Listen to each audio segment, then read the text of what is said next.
Hi everyone, in front of me I've got a HUAWEI Pura 70 Ultra, and let me share with you how to clear credentials on this device.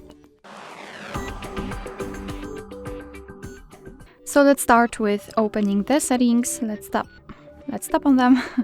And here we have to scroll and tap on the security.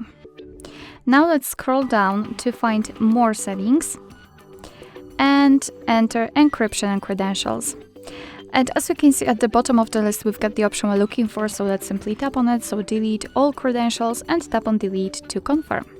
Here we have to enter our password, the screen lock, to confirm everything.